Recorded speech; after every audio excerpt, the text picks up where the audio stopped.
My friend Keith had an uncle, Mick, who suffered from severe dementia. Usually, Mick lived with Keith's grandmother, but with her away on a church trip and Keith leaving for a 2-day business flight, I was hired to house sit. My job was simple: watch after Uncle Mick. It sounded easy enough, but from the moment I arrived, a profound sense of isolation settled over the house. The first day was uneventful, yet strange. I spent the hours sunbathing in the backyard, reading or watching TV. I cooked 2 meals, making extra for Mick, but I never saw him. I'd go upstairs, tap lightly on his door, and announce the food. The only response was a low, guttural grunt from the other side. Oddly, I was never introduced to him.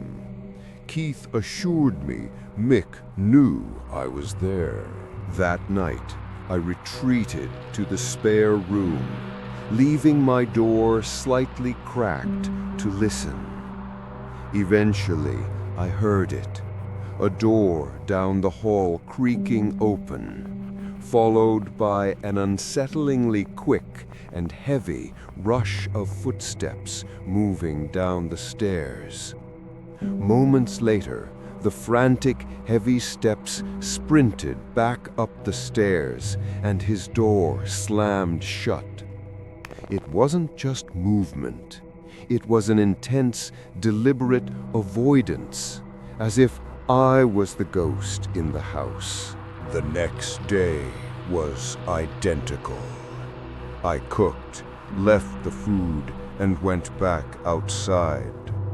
When I came in, the plates were empty. He was eating, but he wouldn't be seen. As I lay in the backyard again, I looked up. There he was, standing at his upstairs window, staring directly down at me. The moment our eyes connected, he ducked down fast. A wave of sick discomfort washed over me. The easy money wasn't worth this slow terror. That night, I made dinner, leaving the plate as usual. I noticed his bedroom door was now open for the first time, a disturbing, silent invitation. I tried to give him space, retreating to the spare room to brush my teeth. I lay there, desperately trying to sleep, but my nerves were shot. Then I heard a short creaking sound, audible even over the bedside fan. I sat up, looking around the dark room.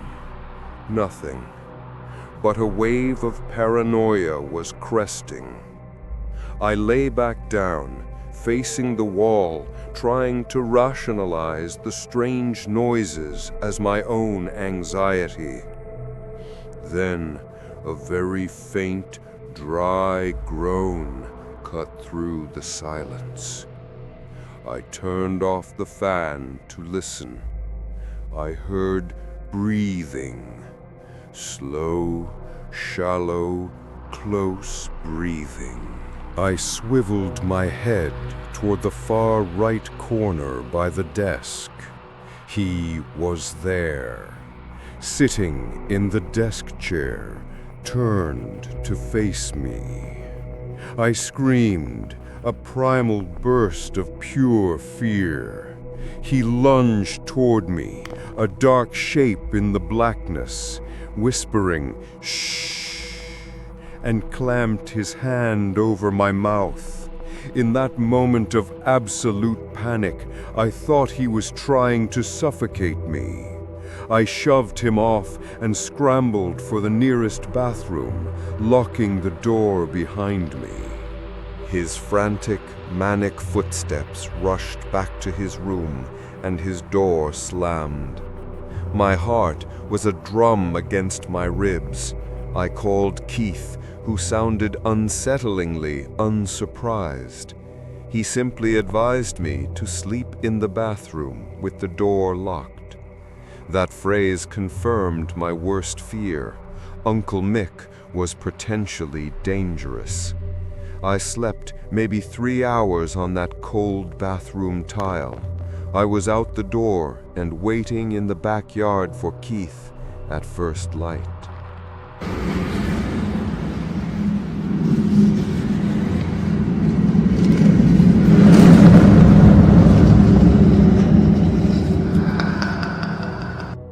My father told us a chilling true story from his 20s. He lived next door to an older couple, and one cold winter, the wife, Margie, went missing. Her husband came over, asking if they'd seen her, but no one had. Days passed with no word. A few days later, my dad was playing football at the park when the snow began to fall heavily. When he got home, his parents were gone. He lit the fireplace and went to his adjacent room. Stepping out of a warm shower, he heard a faint, repetitive humming coming from the living room. He cracked the bathroom door, wrapped in a towel. "Mom?" he called out. The humming stopped, but a soft creaking sound continued. Throwing on his clothes, he walked into the living room. There, in my grandfather's old rocking chair, sat Margie from next door. She looked straight at him. Her face was pale. She spoke in a quiet, haunting voice. "It was so cold. I needed to get warm." My dad ran next door to get the husband, but when they rushed back into the living room, the rocking chair was empty. Margie was gone. They searched the house, calling her name, but found nothing. That much was already terrifying, but the truly sickening part came the next day. Margie's dead body was found in her own husband's crawl space. She had apparently fallen and sliced her head open on a sharp object. He only found her because the smell became unbearable, wafting up from the garage. The coroner determined she had been dead for at least 3 days. Yet my dad saw her, speaking and rocking, just the day before. To this day, he is certain he saw the ghost of Margie, not a hallucination.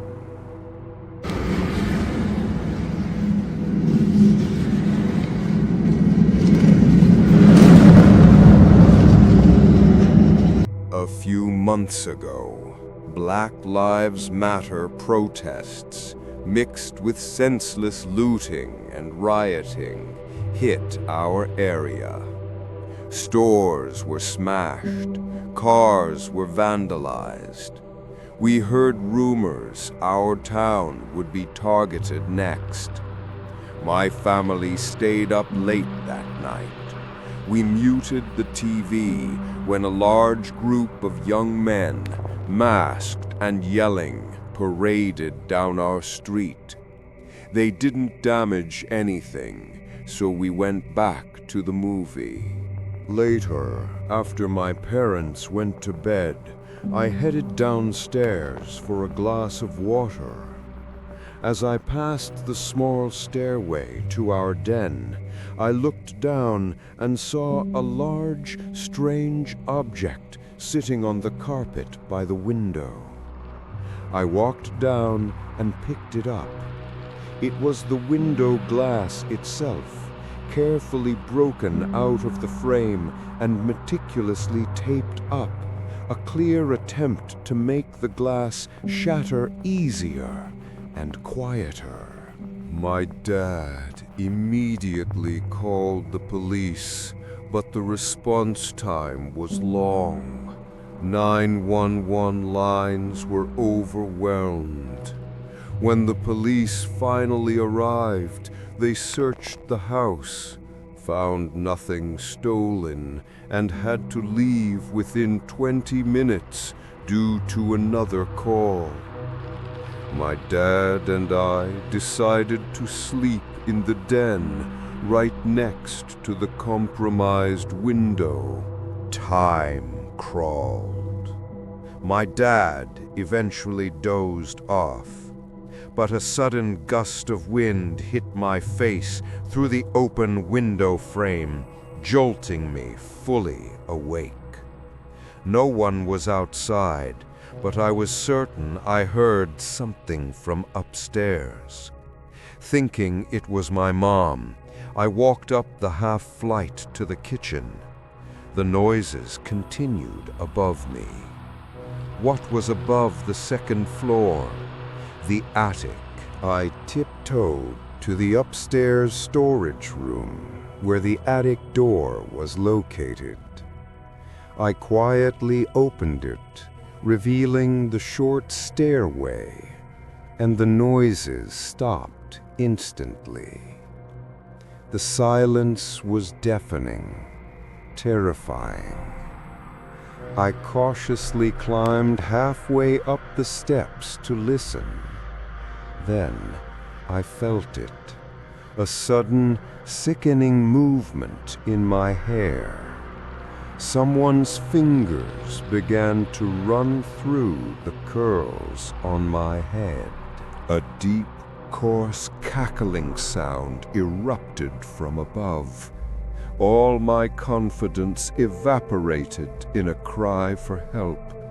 I tumbled out of the attic to meet my dad, who was racing up the kitchen stairs. As the sounds of shuffling and thumps continued overhead, he called the police again. The cops returned, guns drawn, and entered the attic.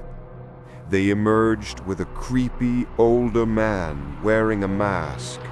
He was laughing, looking at our family. He freely admitted he'd seen the looting on the news and wanted to join in on the fun, targeting the attic because that's where people keep their valuables. He was certifiably insane and claimed to be alone. But feeling his hand through my hair like that haunting violation will stick with me forever.